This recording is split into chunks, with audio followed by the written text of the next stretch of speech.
welcome back to the MadSpideyverse. I'm MadSpidey. Thanks once again for tuning into my channel. Time for another artist series. Now this is episode number 17. So yeah, slowly getting it. I know it's one of the favorites of quite a few of my subscribers. So I thought, yep, time to do another one. I want to try and do one at least once a week.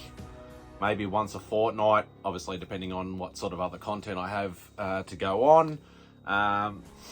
But this one is a bit of a special one actually for me because this is one of the bigger named artists. Yes, like obviously I've showed, you know, Arthur Adams and a few other big names as well. But this is one I've been wanting for quite a while because I really love his style. He's mainly known for his watercolor pieces. Now, even when he does covers or interiors, it's pretty much all watercolor. We've sort of, whether, wasn't necessarily me, but a lot of people have nicknamed him the Mad Scientist. So if you've ever seen him work, you'll sort of know what I mean. If you can actually see him at a convention, see him just work on a watercolor piece, it's just crazy just to watch him work. It's absolutely awesome. I will show a couple of pictures. Obviously they're not detailed or anything like that, but I'll show a couple of pictures. And so that's if you may recognize the face, but that is Esad Ribic, or Ribic, however you want to pronounce it. I never actually got a chance to actually ask him how you pronounce his name. It's just, hey Esad, how you going? Do the usual Aussie sort of thing. So he came to Melbourne, I think it was either 2016 or 2017 for our Supernova Expo.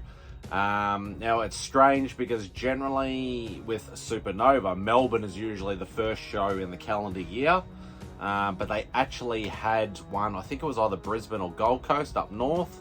So I contacted a mate of mine who actually looks after the international guests, international comic creators and things like that. Good mate of mine, who actually runs the artist alley pretty much for the Supernova shows, and he said, yep, Esad is actually doing sketches or watercolor pieces. This is what the price is.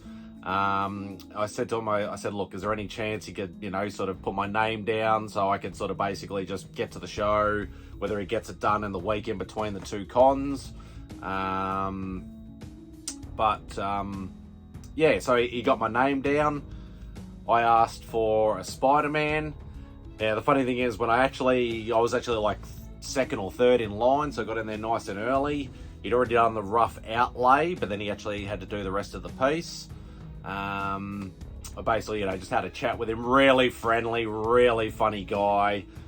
Great to hang around with. So, went back a few times, had a few chats with him and things like that. Absolute funny guy.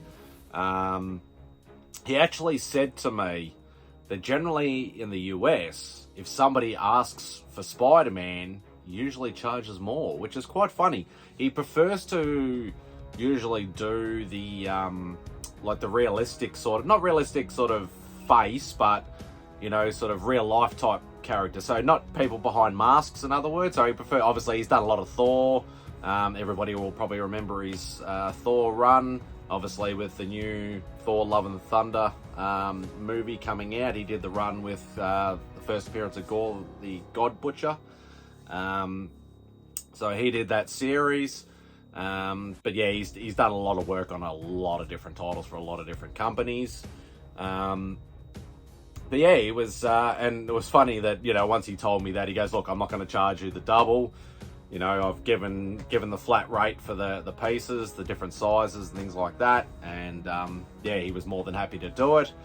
Now, in saying that, the other funny thing about this, before I show the piece, the other funny thing was that Esad is a smoker. So I was actually outside the Artist Alley Hall because it's Supernova. It's held at our Melbourne showgrounds. It's in two separate buildings. He spotted me out there smoking earlier in the day, and then every time I'd go to Artist Alley and go past his table, he'd be like this, actually wanted to go out. So I ended up hanging out with him heaps, like during the weekend.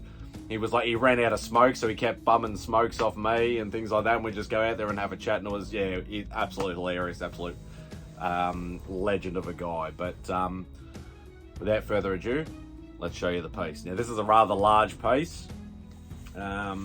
He doesn't generally work on your standard like 9x12s and 11x17s, but yeah, it's like a 22x18 or something. It's a large piece, but yeah, there it is. So you can see his very unique signature down there. Yeah, and it's funny because, as I said, he'd done a really rough outline in like very just faint pencil.